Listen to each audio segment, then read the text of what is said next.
For the longest time, if you wanted a nice cafe racer motorcycle that has all the looks and performance without illegal modifications in Singapore, you'd have to have a Class 2 license or deal with the anemic power of a 200cc machine.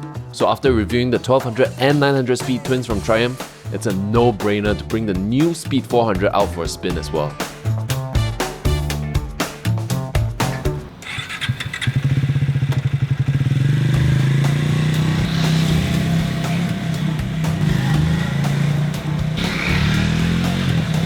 Finally, after so long, we have a new contender in the 2A category. And not just one contender in the Triumph Speed 400, we also had the release of its sister bike, the Scrambler 400, which is super exciting because for the longest time, the default naked retro-ish machine that you would get when you get your 2A license was the CB400 Super 4.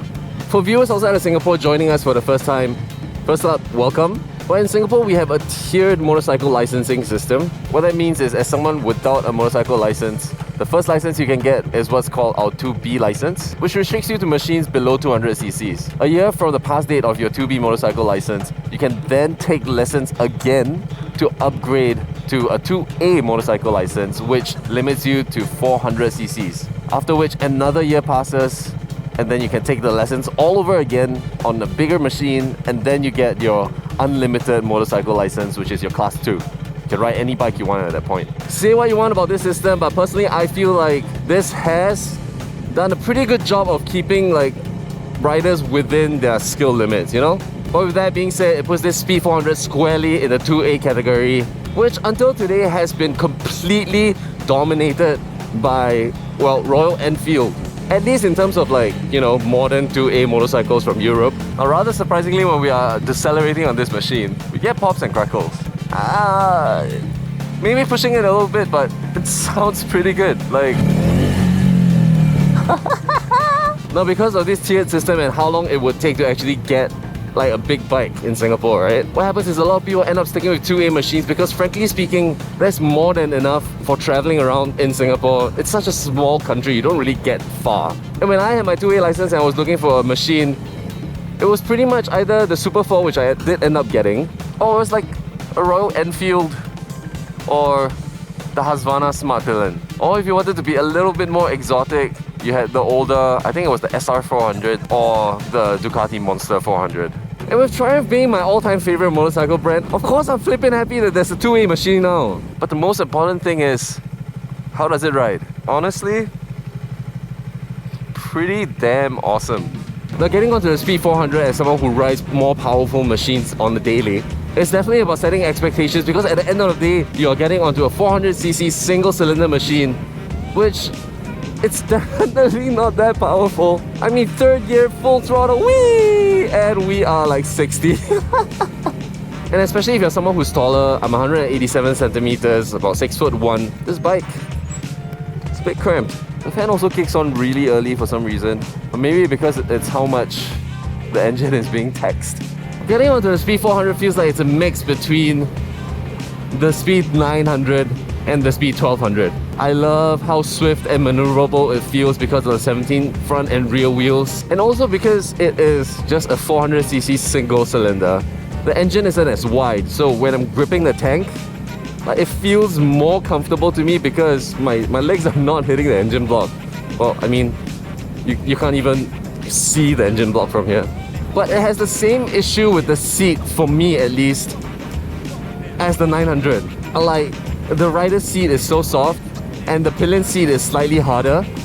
So when you scooch back, the pillion seat is kind of pushing you forward and giving you a hard stop. And the material that it's wrapped in is so slick that every single time you slow down, you can't help but slide forward. And after just riding this bike for 20 minutes, right? The future of my generation feels numb. There's gonna be a nice curve. And it is. Holy boy. You can still definitely have a lot of fun on this machine. And I will argue this is more fun to ride than the Speed Twin 900. Because first up, the 17 front and rear, that's my favorite setup. It feels so nice and good, so responsive, so easy to ride. And this bike is so much lighter than the 900. It's so flickable and so maneuverable. I just scraped the peg. But seeing how I've already complained about the seat, you guys already know the next thing I'm gonna complain about is the tank. What is it with these ugly like divot things? I don't know, it just looks like some ugly old early 2000s Japanese Indian freaking naked machine with like those weird ass flare fairings, you know? Where's that beautiful classic teardrop tank that we're also used to and expecting from Triumph? Why is this? Why? I know it's for clearance, but like you gotta find a better way to do that, right? But honestly, I'm really picking at straws here because there isn't really much to say about the Speed 400. I've been running this every single day for a week now, and it feels more than enough to take you around the city, which is why today, like most of the roads we are on are city roads. That's where this bike really shines. I mean, you've got a machine that sounds good, looks good for the most part, have enough power, really nice responsive brakes, and a modern monoshock on the rear. Like, what else can you really ask for a 400cc machine? I don't know about you, but if I owned this bike when I had my 2A, I'll be smiling year to year every single day, man.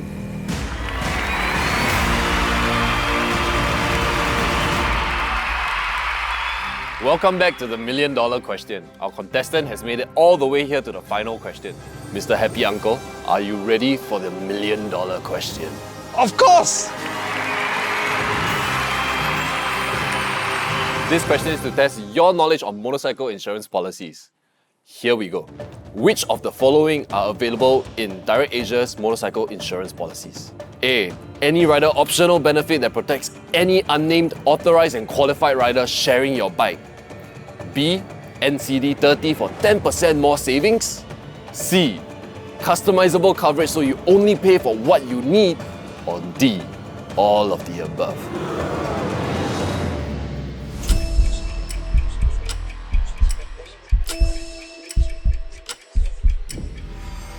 D! D! Final answer! D! And you are right. Congratulations! Haha! You all think I was wrong, right? But no! I also know that DirectAsia is giving away free vouchers when you sign up for a new motorcycle insurance policy. Good, right? Go check it out. Experience two-wheel freedom with DirectAsia. Use promo code VeryOK30 at checkout for a $30 eCapita voucher or VeryOK60 for a $60 eCapita voucher. Head on down to directasia.com/333 for more information. Thank you to DirectAsia for making this video possible.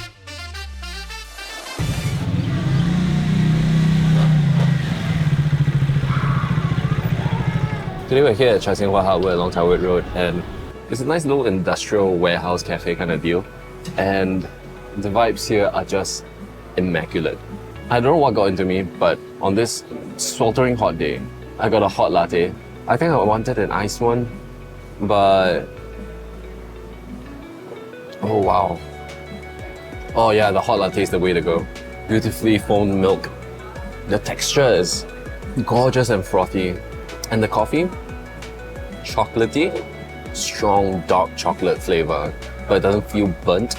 Man, this is delicious coffee. Just a little bit of breakfast here. A scrambled egg, croissant. Oh man, the croissant is so damn fluffy, and the eggs are like... Okay. Cheers.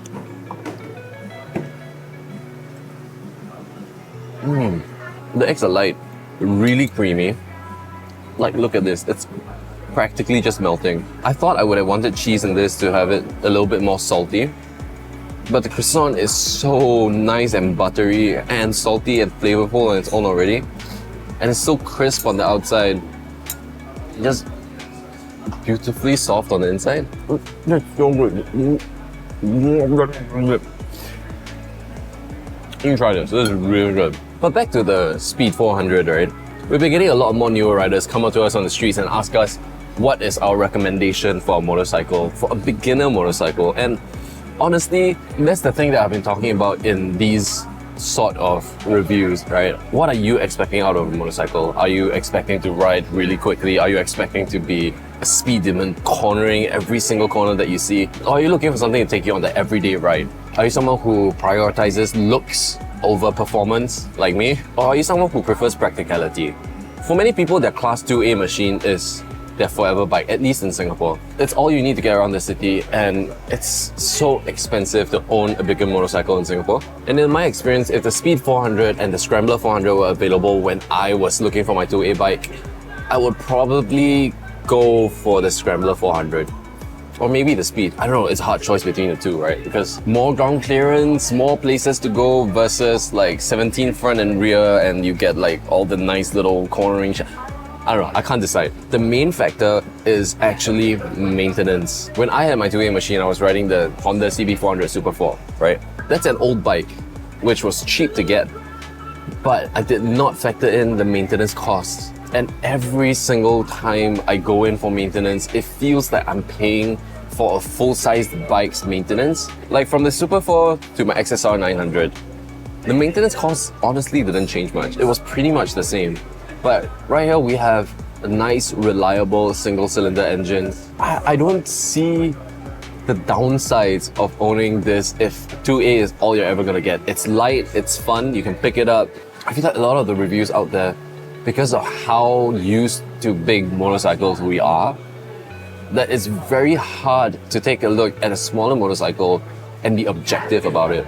We miss the power, we miss the tech, we miss how good brakes are supposed to feel. Once you felt the kind of power that you like, once you felt the kind of braking that you like, the kind of control that you want to feel when you're riding your own motorcycle, it's hard to go back to something that is not as good, that's not the best of the best, and find good things to say about it. But if you're someone whose lifestyle fits the bike, you love going to cafes, you love your bike looking good, head on down to Triumph's showroom, check it out. I mean, sit on the bikes. Don't just watch the reviews, go down to the showroom, sit on the bike. Let your body feel what it's like to be on that machine. And the moment you turn the throttle, you'll know whether that bike is for you. Because if it's for you, chances are you're just gonna sit there smiling like an idiot and everyone's gonna look at you like, he's gonna buy a bike. If you like what we're doing, you can support us directly by going down to 333.com and getting some of our merch or getting any of your motorcycle essentials on the website itself. With that, I'm Jake, and we'll see you on the road.